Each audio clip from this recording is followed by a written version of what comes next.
So after posting my video on Devil May Cry 1, I got a few comments telling me to skip Devil May Cry 2. But I still decided to play Devil May Cry 2 anyways.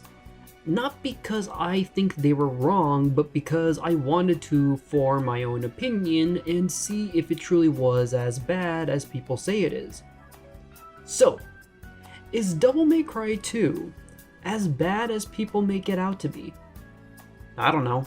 I couldn't even finish the game. So I'm playing the first 3 Devil May Cry games through the HD collection on Steam, and Devil May Cry 2 on the Steam version in particular is known for making your entire PC freeze. Alt-Tab and Alt-F4 doesn't resolve anything. I had to press the restart button on my PC to regain control. Throughout my short and incomplete playthrough, I was only able to complete the first 4 missions for Dante's campaign, and got footage for the first 2 missions. The freezing not only halted my in-game progress, but it made it difficult to record. Apparently this issue does have a fix by putting the game into window mode, but that didn't work for me. But let's predict if I would have enjoyed the rest of the game. Let's take a look at the good, the bad, and the polarizing elements that make Devil May Cry 2, or at least the first 4 missions.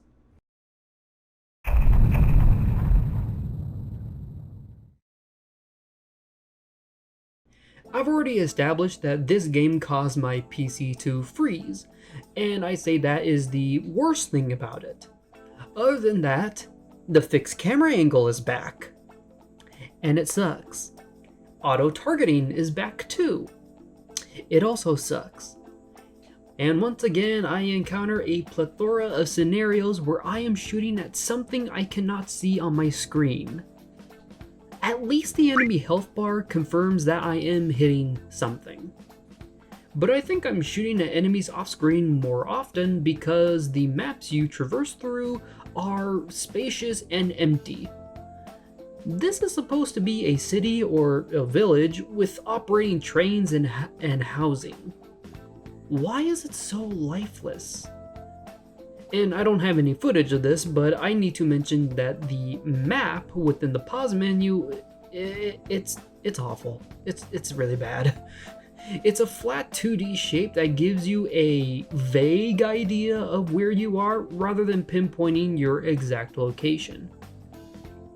Overall, it seems like my complaints from Devil May Cry 1 are still here in Devil May Cry 2, with the exception of the new map being a downgrade.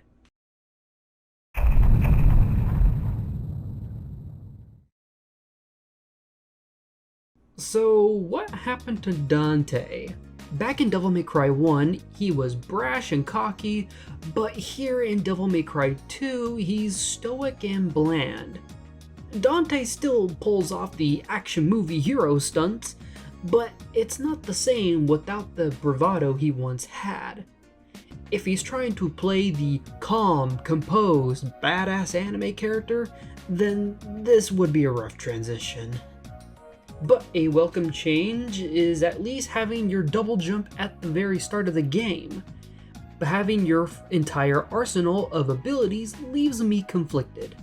Whereas in Devil May Cry 1, you gathered red orbs to buy new abilities for your weapons. But in Devil May Cry 2, your orbs are to upgrade your weapon's damage. Or at least I'm assuming it's the damage.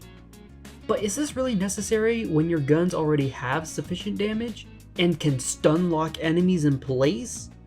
The guns in Devil May Cry 2 are so strong that I don't see much of a reason to use your sword. Other than, well, that was the intended way to play the game. The only thing more busted than your guns is Devil Trigger. I thought Devil Trigger was already strong in Devil May Cry 1, but somebody at Capcom didn't think it was strong enough. So they made it more overpowered than its previous iteration. In Devil May Cry 2, Devil Trigger's damage drastically increases with the less health you have. At that point, I might as well let them hit me a few times so that I can get an easy win. At least Devil May Cry 1 has some semblance of challenge, but here in Devil May Cry 2, things have gotten so easy that it just seems boring.